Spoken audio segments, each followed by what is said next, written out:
When a crime is committed, investigators do their utmost to gather as much evidence as possible. But in many cases, either none is found, or it fails to help them identify a suspect. But in some rare instances, normal people are able to find a way to solve the crime and bring the person responsible to justice. Number 10. In October of 1984, 18-year-old Angela Simoda was studying computer science and electrical engineering at the Southern Methodist University in Dallas, Texas. She was good friends with a woman named Sheila Wysocki, who on the morning of the 13th of October would receive a phone call that would change her life forever. The night before, Angela and two of her friends, Anita Kadala and Russell Buchanan, decided to go out, and they attended the State Fair of Texas. She'd asked her boyfriend to join them, but she was unable to, as he had to get up early the next morning for a shift at his construction job. The three friends went to the Rio Room, where they danced, had a few drinks, and had fun until after midnight. Angela seemed to be having a good time, since she ran into many people that she knew, and walked between tables in the club to chat with them. When they decided to leave the club, Angela gave her two friends a ride home, first stopping at Russell's house before dropping Anita at hers. They would later state that this was around 1 a.m. Angela then drove to her boyfriend's house where she said goodnight to him before leaving. But at around 1:45, she called him and stated that a man had knocked on the door of her condo and asked if he could use the phone and bathroom, to which she agreed.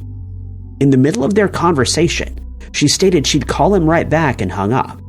Her boyfriend waited for the call, but it never came. He dialed her number but got no answer. He started to worry and drove to her condo, but also got no answer at the door. He then contacted the police, who arrived at 2:17 a.m., but they had no choice but to break the door down, and when they did so, they entered the building and came upon a grisly sight. Angela had been attacked with a sharpened blade, and she was no longer alive. Later that morning, Sheila Wysocki received the call that her friend had been found deceased, and that it was no accident. During the resulting investigation, Russell and Angela's boyfriend were considered as suspects, but no evidence was found to tie either man to the crime, and before long, it went cold. That is until 2004, when Sheila had moved to Tennessee. And one night when she was busy with Bible study homework, she had a strange vision in which she could see Angela's smiling face clearly in front of her. She took this as a sign and decided that she needed to do something about her unsolved case. She immediately contacted the Dallas Police Department, and upon learning that they had no dedicated cold case squad, asked to speak to a homicide detective. She'd spoken to that detective many times, and even invited him to her wedding, but he failed to return any of her calls. She later stated she called him 100 times, but never once did he respond. She believed that he considered her a nuisance and that she would eventually stop calling, but she remained persistent and started investigating on her own. She printed reports of similar crimes that had occurred at the time when Angela was attacked and the location where they took place. Realizing she'd received no help from the police, she made up her mind to start studying towards becoming a private investigator. She eventually obtained her license, and once this was done, she contacted the Dallas Police Department once more, and this time they agreed to review Angela's case. This time, the female detective who was placed in charge remained proactive and told Sheila that they had samples of DNA evidence, despite being told previously that it had been lost in a flood. When the results came back from a laboratory, the detective immediately called Sheila with good news. They'd found a match. Sheila was convinced that Russell would be the one responsible, but it seemed then that it revealed the culprit was Donald Bess, a criminal who was out on parole when he ended Angela's life.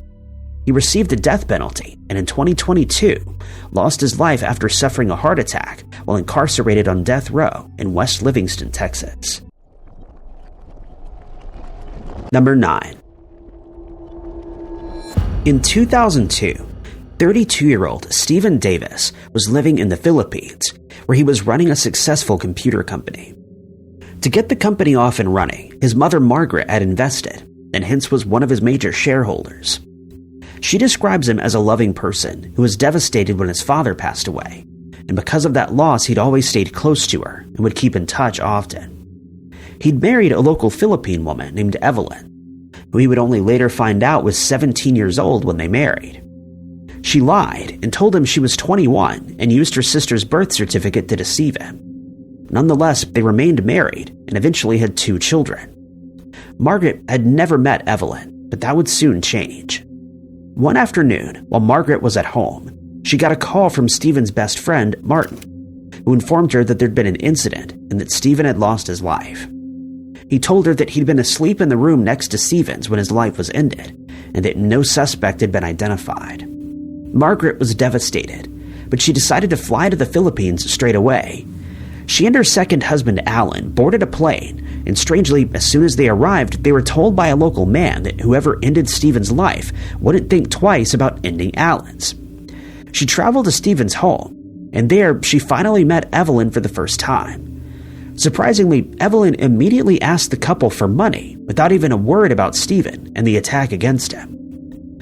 Margaret also learned from friends of Stephen that Evelyn would often have men over when he was away, and she started to suspect something strange was going on.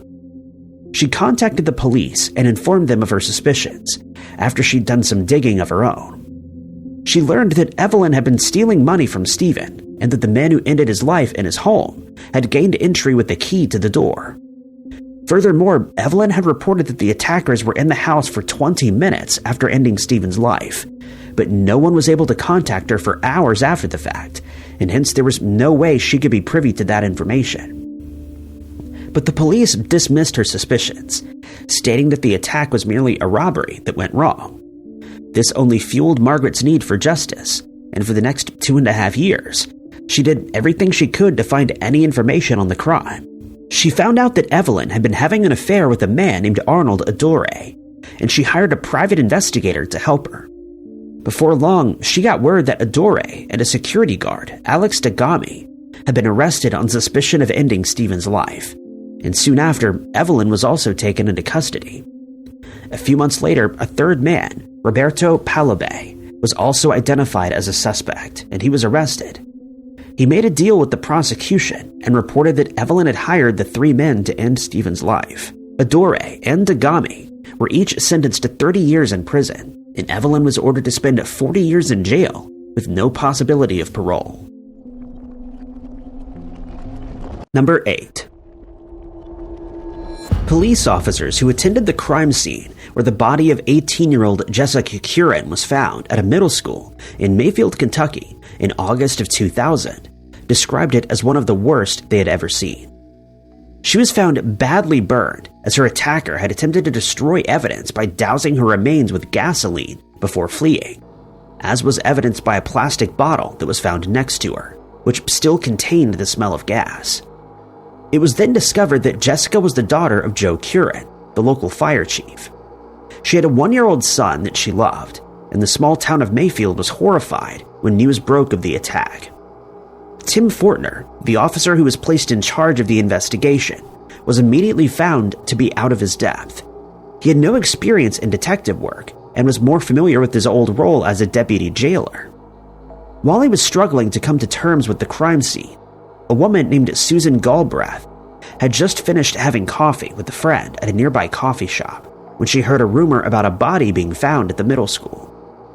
She decided to take a walk past the school, and as soon as she saw Jessica's remains, she knew that she had to find out who was responsible. In the meantime, as months passed, the local police arrested a man and put him on trial for the attack, but he was innocent, and very quickly the case fell apart. This was an embarrassment for the Mayfield Police Department, and following this failure, they stopped investigating the case altogether. Fortner resigned from the force and returned to security work. Susan had started appealing to celebrities, including Oprah Winfrey and Julia Roberts, to bring more attention to the stalled case, and also get in touch with the BBC investigative reporter, Tom Mangold. He decided to look into the case and traveled to Mayfield, where he and Susan met up. 4 years had passed since the attack, and in that time, evidence from the scene had gone missing, been misfiled with evidence from other cases, and Jessica's clothes that she was wearing had, for reasons unknown, been burned.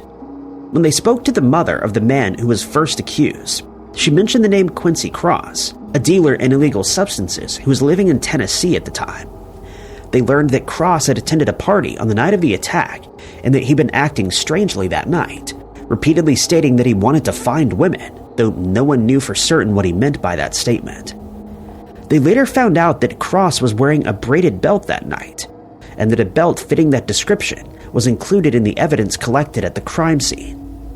Cross was seen by a police officer later that next morning, and it was noticed that he smelled of gasoline and that he wasn't wearing a belt. After collecting further information, Susan and Tom took their findings to the Kentucky State Police, and when it was discovered that Cross had started stalking Susan, they agreed to let her wear a wire while claiming to be a researcher for a book that Tom was writing about the cold case. She gave Cross the opportunity to clear his name by telling his side of the story, and he agreed to meet her at his house. At one point, he asked if any DNA had been found on the bottle containing gas that had been found at the scene, and when he mentioned the braided belt, they knew that he was guilty, but the police took little interest. It wasn't until Susan set up a website called Justice for Jessica that the case moved forward. A woman named Victoria Caldwell came forward to state that she was there when the attack took place and that Cross was responsible. He was finally arrested, and thanks to the efforts of Susan and Tom, he was found guilty of murder and sentenced to life in prison with no possibility of parole. Number 7. During the 1970s, America was struggling with an oil crisis that was having a serious negative effect on its residents. Many people were unable to afford the high price of fuel, and that's when one woman, Liz Carmichael, saw an opportunity. She revealed that she had developed a 3-wheeled car called the Dagel that was very fuel efficient and could travel 60 miles on a single gallon of gas. She added that it was made from aerospace plastic that could withstand collisions at speeds of up to 50 miles per hour, and hence it was extremely safe. People jumped at the chance to own the car, and before long, Carmichael had received $3 million worth of pre-orders. She told her investors that she'd gained a degree in mechanical engineering, and that the car would be produced in 3 aircraft hangars that she'd rented specially for that purpose. She was interviewed on Newsweek and by People magazine, but before long, cracks started to appear in her claims. The California Department of Corporations found out that she'd been selling cars that were never produced, and that she'd sold several dealer franchises that never existed. Upon hearing about this, the DMV conducted an investigation and discovered that Carmichael did not have a permit to produce vehicles. A visit to Carmichael's research and development lab revealed that no cars were being designed, and 3 hangars were found completely empty. Carmichael had moved her operation to Dallas, Texas, and when a search warrant for her house was issued, it was found that she had taken her 5 children and fled. 9 weeks went by with no progress in the case, but then the police received a valuable tip. By this time, it had been discovered that Carmichael was actually a transgender woman named Jerry Dean Michael, who was wanted for counterfeiting charges dating back to 1961. She was tracked down in Miami and taken into custody while trying to escape through a window. Number 6. Marbel Ramos wasn't your average woman.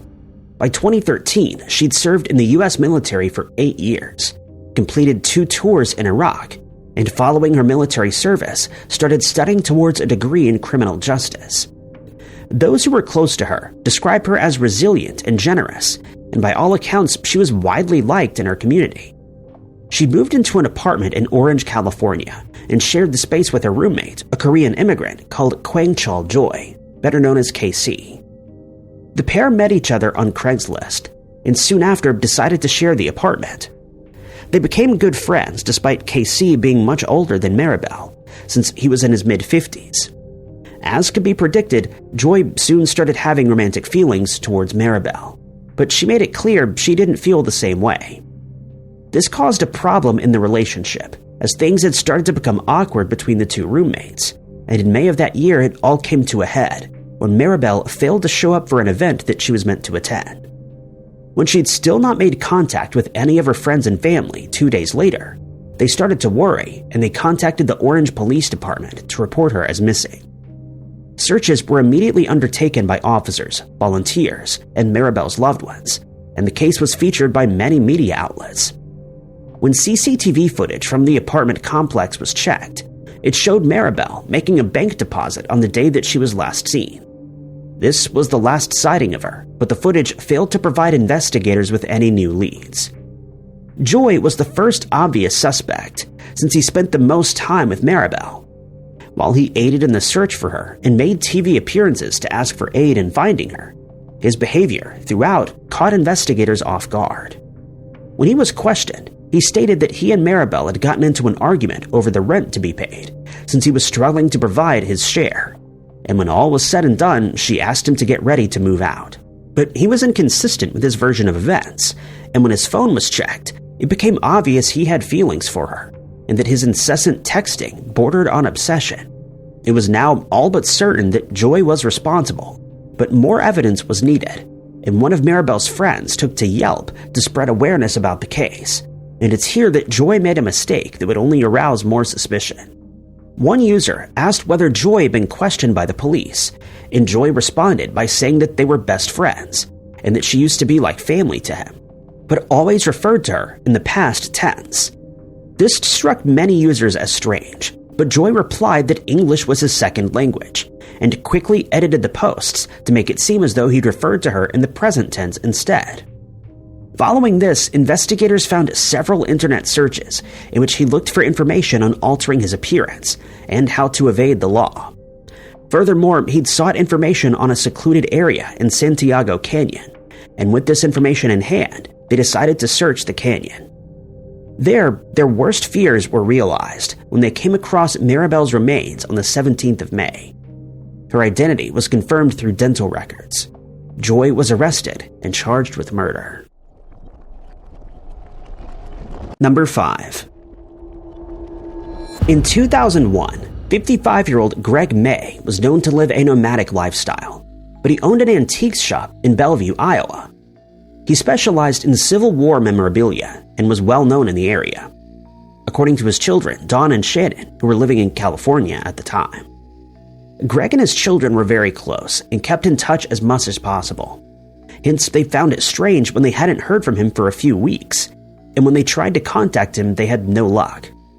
They spoke to people who he knew in Bellevue, but they'd all stated they hadn't seen Greg in a while. It was then discovered that his house had been completely emptied and his phone had been disconnected. Greg's children contacted the police, and a missing person investigation was underway, but for months, no clues were found. Then, 3 months after he disappeared, Greg's car was found in a parking lot in Illinois, more than 140 miles from his house. His wallet was still in the vehicle, but the car and surrounding area contained no further clues. Just days after the car was found, Dawn received a message from one of Greg's friends. He stated that he'd been looking at a catalog from a local auction house and became suspicious when he noticed that some of the items for sale looked like items that were owned by Greg. Investigators questioned staff at the auction house, and it was revealed that the items were being sold by Doug DeBruin and his girlfriend Julie Miller in Flagstaff, Arizona. The couple was questioned, but they insisted that the antiques were theirs, though DeBruin admitted that he knew Greg since he'd helped him buy and sell antiques. Shannon stated that she remembered DeBruin as someone who idolized her father and who used to hang around his store often. The couple added that they last heard from Greg when he was planning to travel to Illinois. But the pressure of being questioned seemingly got the better of Miller, and she told investigators that DeBruin had accidentally ended Greg's life after they got into a physical fight. She added she had no idea what DeBruin did with Greg's body, and at last the police had something to work with. It would then come to light that Greg's collection of antiques was worth around $250,000, and that this was likely DeBruin's motive for ending his life. But without a body, all of this evidence remained circumstantial. Unbeknownst to everyone involved, Greg's remains had been found in Kearney, Mississippi, when someone found a skull at a truck stop. Facial reconstruction was performed on the remains, and it was then that an internet sleuth, Ellen Leach, made a breakthrough. She was able to match the facial reconstruction of Greg's missing person flyer that had been distributed, and when the dental records from the skull were checked against Greg's, they came back as an exact match. DeBruin was arrested, and Julia was offered immunity in exchange for her testimony against her boyfriend. She agreed and confessed that De Bruin had ended Greg's life, after which she helped him dispose of his remains.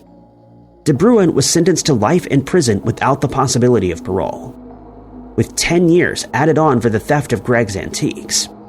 He's currently serving his sentence at the Iowa State Penitentiary in Fort Madison. Number 4. Usually, when a criminal confesses to a crime, it's enough for investigators to arrest them and eventually have them convicted. But in a case that took place in Buffalo, New York in 1991, a confession and corroborating statements from as many as 8 witnesses still saw the wrong man put in prison. At the time, Valentino Dixon was living in Buffalo, and he found it hard to deal with the high crime rate in that area. But he found solace in his art, a passion that he'd been nurturing since he was just 3 years old.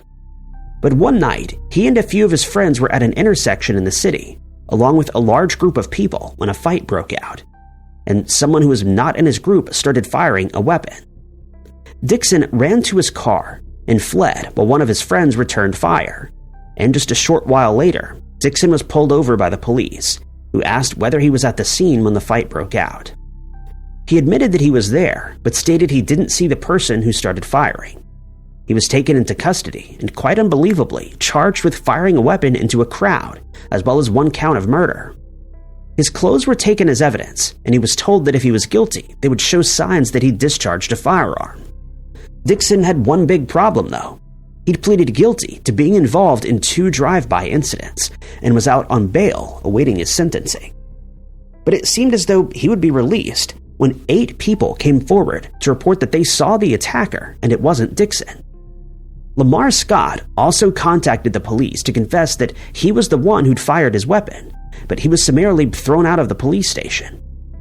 The police never revealed the results of the tests on Dixon's clothes, and at his trial, his lawyer failed to make an opening statement.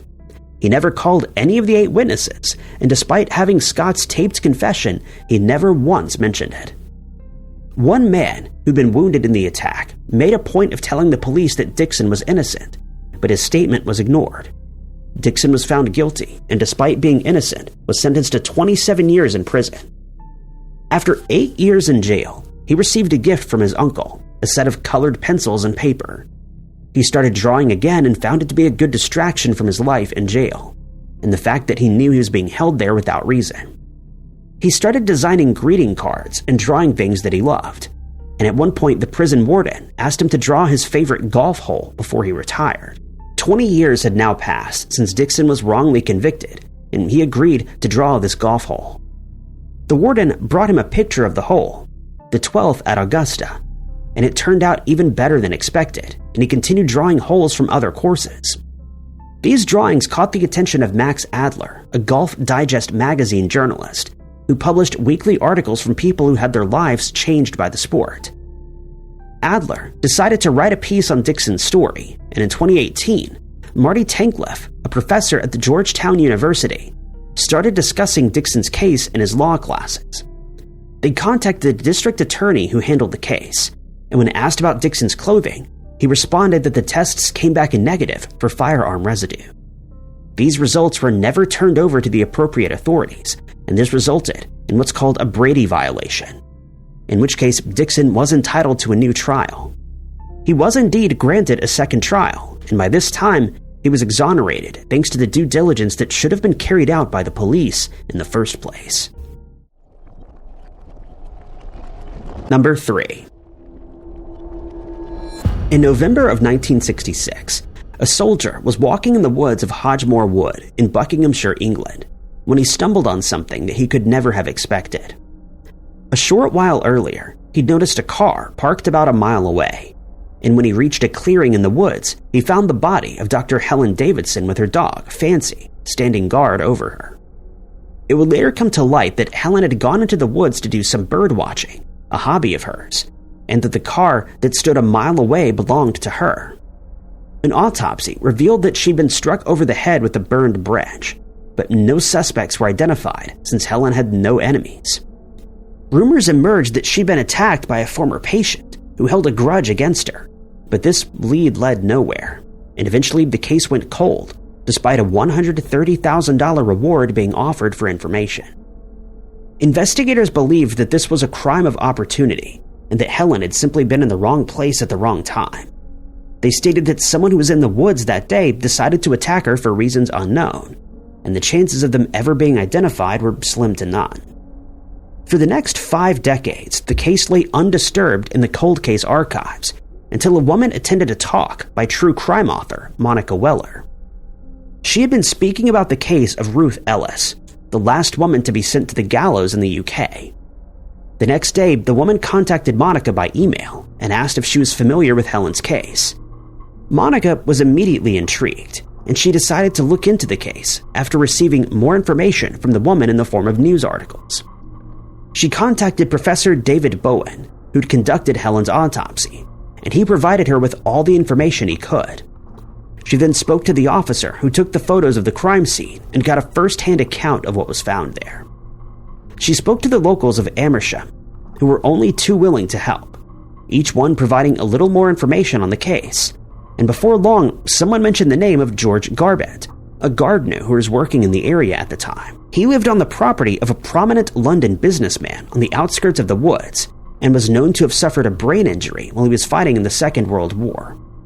He was somewhat of a loner, but was also known to be bisexual. Monica learned that the woods were a popular meeting spot and surmised that Helen may have seen Garbett in the company of a man that day, and in an effort to stop her from speaking about it, he ended her life. Unfortunately, Garbett had passed away by this time, and he would never see justice done for the horrific crime. Helen's loved ones finally had some answers, though, after 50 years of searching, and with that came a much-needed sense of closure. Number 2. We've all had dreams of finding a cache of buried treasure and living the rest of our lives in the lap of luxury, and while most of us know this will likely never happen, a man called Thomas Beal made it possible for anyone to find treasure when he revealed that he'd hidden gold, silver, and jewels somewhere, and that they could be found by someone who could figure out his ciphers, clues to their whereabouts. They've since become known as the Beal Ciphers, of which 3 exist. The first set was left in the care of a banker in Richmond, Virginia, while the other 2 were left with one of Beal's family friends. Beal then disappeared and was never seen again. It's said that Robert Morris was the initial holder of the ciphers, and he was instructed to open the box containing the clues if Beal failed to return after 10 years. But it was only 23 years later that he did so. He then spent the next 30 years trying to decode the ciphers, but eventually gave up and handed them to Beal's family friend. He then gave them to a man named James B. Ward, who made their existence public. He created a pamphlet called the Beal Ciphers, and as soon as it was published, people all over America started searching for the treasure.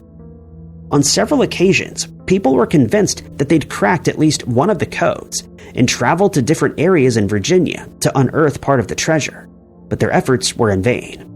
The 3 ciphers are named the locality of the vault, contents of the treasure, and names and residences, respectively, and contain nothing more than a massive amount of numbers.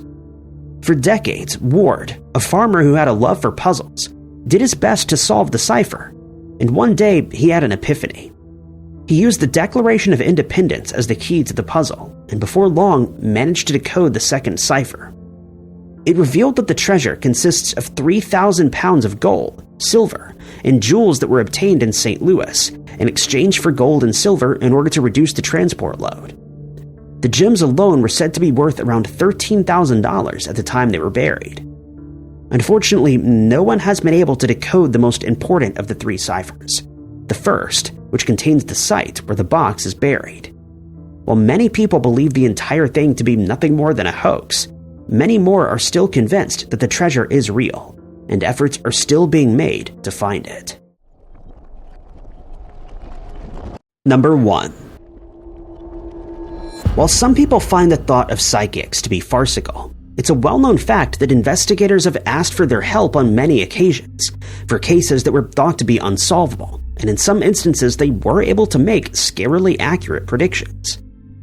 This was what happened in the case of 27-year-old Andre Dagel, who in 1987 was living in New Orleans, Louisiana.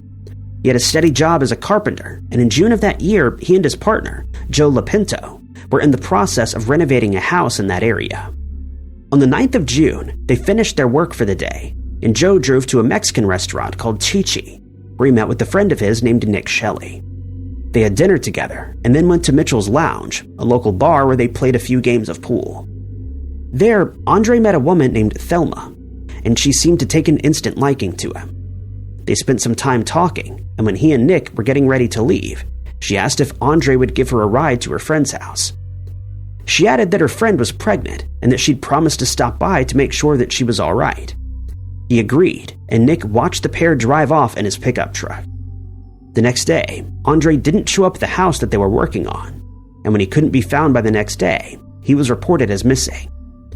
Investigators started looking for information on the woman who called herself Thelma, but no one at the bar had seen her before, and they had no idea where she came from. Searches were conducted, and no clues were found, and Nick's disappearance remained unsolved. Andre's sister, Eliza McGinley, refused to accept that her brother's case would go cold, and so she decided to contact a psychic named Rosemary Kerr in California. Eliza was skeptical about the abilities of psychics, but she was desperate for answers and was willing to try anything that might shed some light on Andre's disappearance. Kerr claimed that she'd first noticed that she was a psychic when she was 4 years old, and that since then she'd been able to make very accurate predictions of all kinds. She agreed to look into Andre's case and asked Eliza for a photo of him and a map of Louisiana. When she received these items, she placed them on a table and started stroking her fingers across them with her eyes closed. She then stated she could hear someone saying, "My head is killing me," along with the vision of a black pickup truck. She also saw a person with long blonde hair who had some kind of power over Andre. Next, she saw a vision of a swamp in Louisiana and added that she could see a low bridge over water, a beach, and the number 7. While she couldn't decipher these visions, she relayed what she saw to Eliza, who, along with the rest of her family, found the bridge close to Slidell. Quite unbelievably, they then saw 2 men driving the opposite way in Andre's pickup, and they decided to follow them while informing the police. The men tried to shake them, but they were unsuccessful, and eventually the truck was stopped by the police. The 2 men were revealed to be Michael Phillips and Charles Gervais, local burglars who admitted to ending Andre's life. Thelma was their accomplice, who lured him into their clutches, and when all was said and done, Phillips and Gervais were sentenced to life in prison with no possibility of parole. Thank you guys so much for watching. If you liked this video, be sure to hit that like button. Also, don't forget to subscribe and click that notification bell to keep up to date with all of our future uploads. But my name is Ty Knotts, and I'll catch you guys in the next video.